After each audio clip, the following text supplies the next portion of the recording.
Now, I want so much to emphasize the fact that I'm not trying to abuse anybody's intelligence. I'm not trying to say somebody is not clever, yeah? And so I will start with an illustration so that I make my point very clear. Now, a lot of you guys out there love soccer, yeah? Those who don't, my apologies, eh? Now, in the 80s, there used to be a striker for the Italian national team called Paolo Rossi. Now, this guy was what you'd call an opportunistic striker, yeah? Somebody who doesn't know how to dribble, he hardly has any other ball skills. His work is just to score, yeah? You give him a pass, he scores. Ana kazi yengine. Now, some coaches didn't realize Paolo Rossi's secret, but some did, and they earned a lot of glory for themselves and Italy. His secret was very simple. He needed to be fed the ball in a certain way. If you fed him a very clear through pass, yeah, ile raisi, chances are he'd miss. Yeah, he needed you to feed him a through pass where he'd be under some sort of pressure, and then he'd perform. So his doing well was very much dependent on the kind of on the quality, you know, on the kind of through passes, on the kind of feeding he'd get from midfielders, wingers, etc., etc. Now take a situation, you know, he gets so used to it, yeah. So take another situation whereby he does not get that, yeah. The people feeding him passes have no idea, you know, they're just sending him passes as they usually do to any other striker. You would watch him play and you'd wonder, how is this guy even playing for a national team? Gosh, he doesn't know his left foot from his right foot, yeah. I can do better. My 3-year-old kid could have scored there and the guy missed, you know, that kind of thing. This is exactly what is happening to Jubilee Party in Kenya. Since 2013, Jubilee is so used to receiving quality passes in a certain way, yeah, for them to perform. Okay? What am I talking about? I'm talking about the Jubilee Party PR, public relations juggernaut. In other words, the Jubilee Party has been living a lie. Okay? And one of the key foundations of this lie is that thing I keep repeating here, but it's so important, called the tyranny of numbers. So a Jubilee official says something, and then there's a staccato effect. You know, there are statements from all across the country supporting that thing, and you know, saying that we're with you, we're with the government is doing the right thing, blah blah blah blah blah blah. Yeah. So the impression given was that the Jubilee Party had support right across the country. Especially after the activities of 26th October, that mirage was blown sky high. No longer exists, and it became very clear that there was nothing like that. Yeah. Now, just like in the example I've given of a striker called Paolo Rossi, there are no more quality passes coming through. Yeah. The lie has been discovered, and therefore the Jubilee Party is looking extremely confused and has no idea. And it's not because they're not intelligent. It's not because they are not very, you know, there are no intelligent people within the Jubilee Party.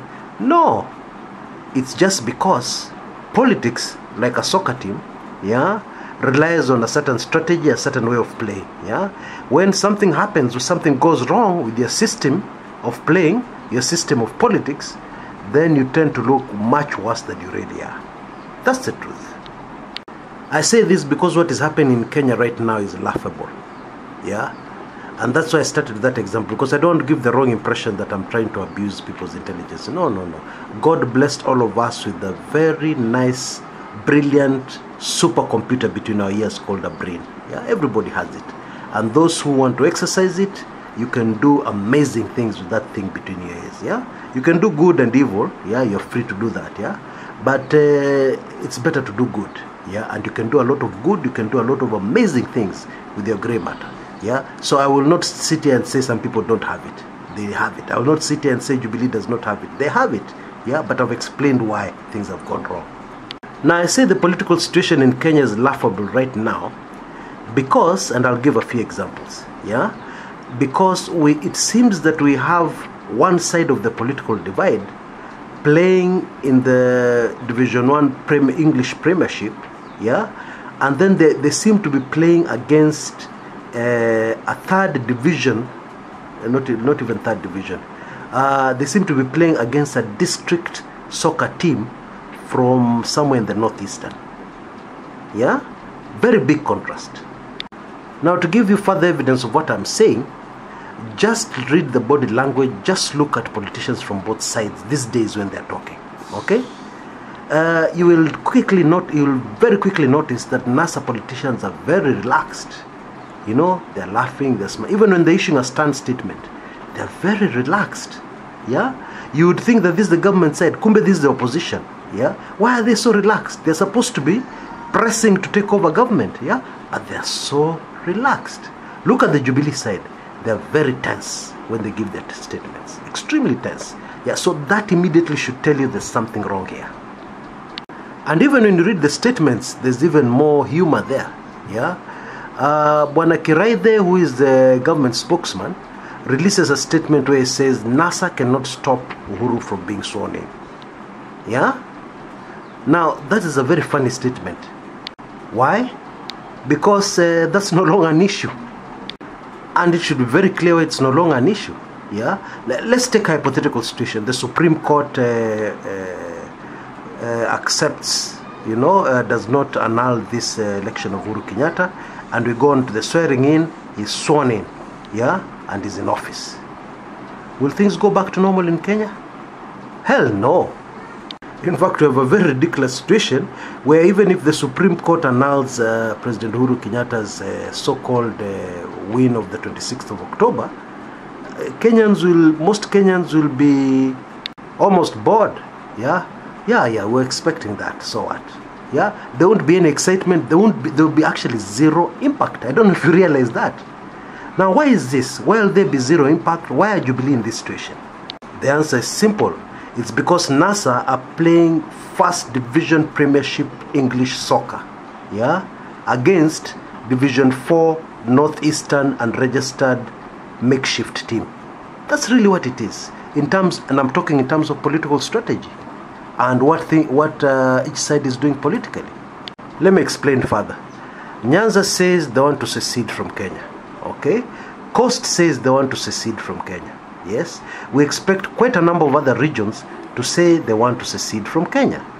And all these sides are on the same side of the political divide. They're NASA. These are NASA regions. So you're sworn in, and a vast majority of the country, even those who have not yet announced officially they want to secede, do not recognize you as president. Yeah? So, hey, where's the impact there? Yeah? The swearing in is not a big deal at all. It is no longer a big deal. There's much more. But let's move to this People's Assembly's thing next. Now, when the People's Assembly was first announced, I must confess that I was one of those people who greatly underestimated its power. Yeah, even though we know that the French Revolution, yeah, one of the most recognized, one of the most violent revolutions ever in the history of mankind, yeah, had People's Assemblies as one of the major tools or catalysts that led to that revolution. Still, as a political analyst looking at Kenya, I must confess, because it's good to confess when you're wrong, when you don't get things right, you confess, because we're all human. We make mistakes, we underestimate, we overestimate, blah, blah, blah. Yes? So I underestimated the power of the People's Assembly. But it's now becoming very clear that this thing is a loaded grenade. It's a grenade with a pin off. Yeah? It's a loaded gun. This People's Assembly. Hey. Now, so far, we have 4 counties that have adopted the proposal for People's Assemblies. Those counties are Busia, a so-called Jubilee stronghold. Yeah, you remember you've had a propaganda going around that Jubilee is very strong in Busia. Eh? Busia, Vihiga, Homa Bay, and of course Siaya, which was the first to adopt it. What this means is that the People's Assembly is now legal in those counties. Okay? And it's due to be legal in other counties. Now, what is the impact of this? Now, let me just focus on one major impact they'll have, okay? These are going to be tools for secession. These People's Assemblies will meet, discuss what is affecting them on the ground, draft something, pass it on to the county assembly saying that, we don't want to belong to this Republic of Kenya anymore. And it will be very quickly adopted. Now, how do you fight that legally as a central government? Very difficult. Yeah, and these are separate counties. You're not dealing with one entity. You're dealing with Busia separately. You're dealing with Vihiga separately. You're dealing with... Hey, you get my drift? And then don't forget, we still have a central government claiming to have numbers, yeah? So when they claim to have numbers and then a politician stands up, an MP, maybe a legislator from that region, and says, no, it looks weak, yeah? But now you imagine a situation where ordinary folks, because the People's Assembly are ordinary people. Ordinary people in large sections of the country are standing up and they're saying no. The numbers become very clearly visible. That is, the numbers you do not have as a central government are there very clearly for any kindergarten child to see. I think now you understand when you see Jubilee statements, how you can really just laugh. Yeah, I'm being honest. As a neutral political analyst, I'm just being honest. Yeah, because now somebody comes up and says, oh, you cannot stop Uhuru Kenyatta from being sworn in. Gosh, that's not the issue. Yeah, you've completely missed the issue. Yeah, there's so many other threats to your government that that statement just sounds ridiculous.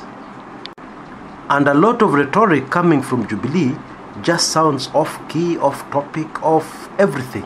Yes, statements like, oh, Ruto will beat Raila in 2022. Or why did Raila not address the Congress? His trip is a failure. Yeah. Or we have the majority in both houses. Yeah, Parliament and the Senate, we have the majority, and therefore we must have the numbers. You must agree with me. All those statements sound weak. Yeah, off key. Yeah, out of topic. Yeah, they just sound like, I don't know what they sound like.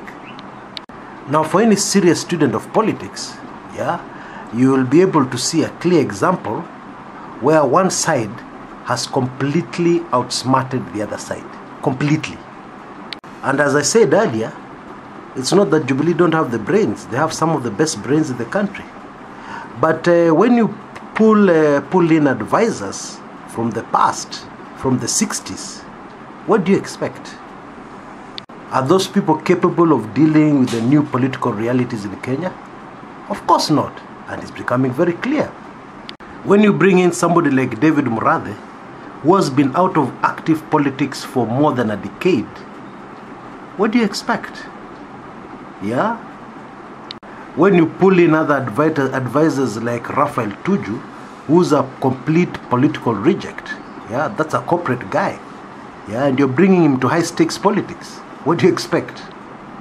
Do you sincerely expect to outsmart people who are in the trenches? People who have been in the trenches for the last I don't know how many years?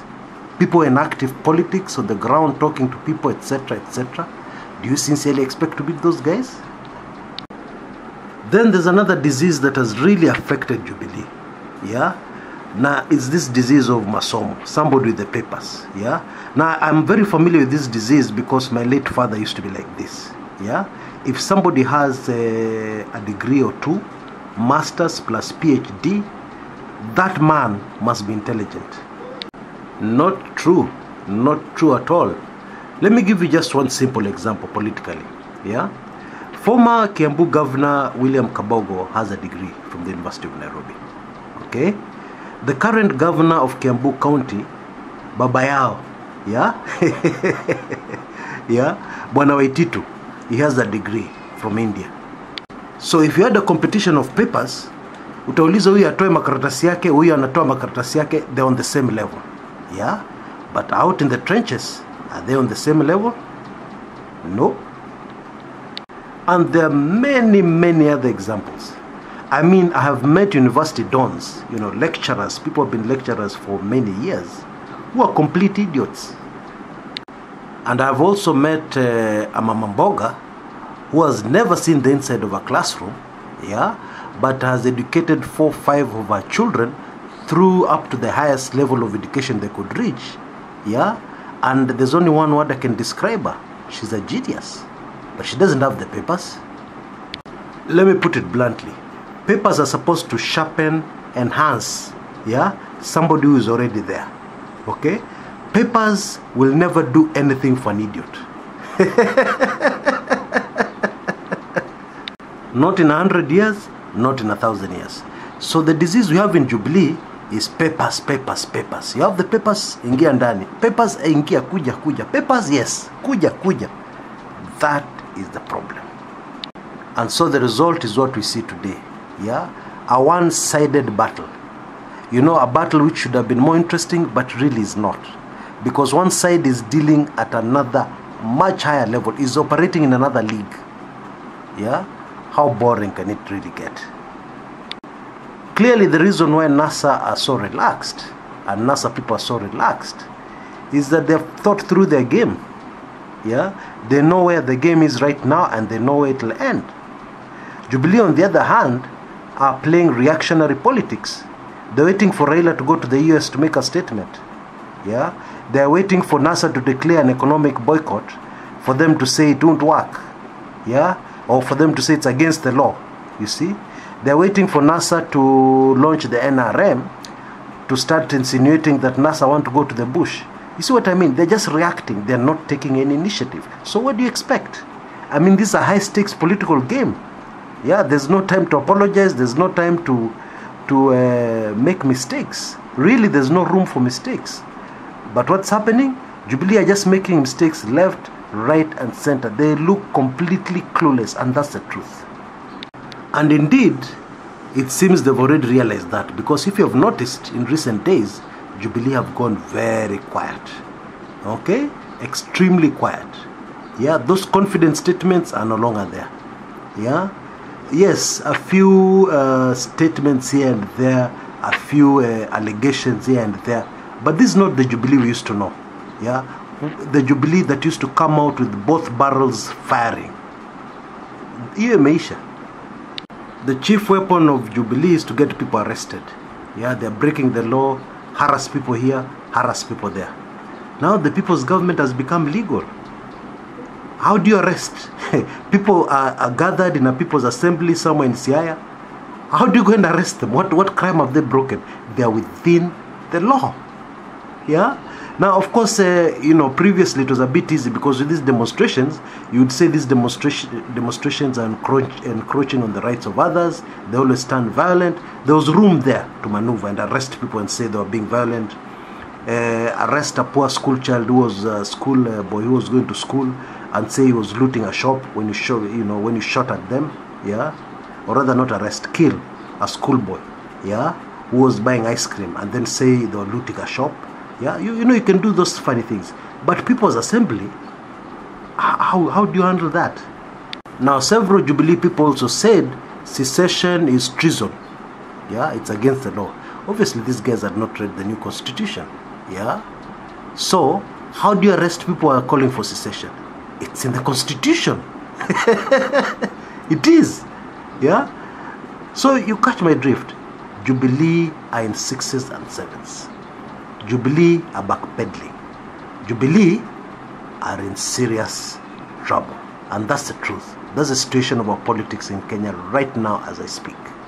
Now, in my view, this is an extremely dangerous situation. Why? Picture these kids playing. Yeah, they have a much older boy who is the firstborn. He's playing a game with the small kids. Yeah, maybe it's a game of cards, or maybe it's whatever game it is. Yes. So this big boy is outsmarted, defeated, everything by his smaller siblings. Yeah, atafanya nini? Si anachafua. He'll start beating them up, you know, saying the game is over. No, we must change, creating new rules, you know, generally causing chaos, beating them up, harassing them, harassing his small siblings. Yeah, and that is exactly what is going to happen next. Okay, Jubilee has run out of options. The only option now is a major purge and crackdown on people. Kwa sababu ukikushinda na akili, unatumia muscle. I'm afraid that's the sad reality of life. Until next time, this is Chris Kumekucha.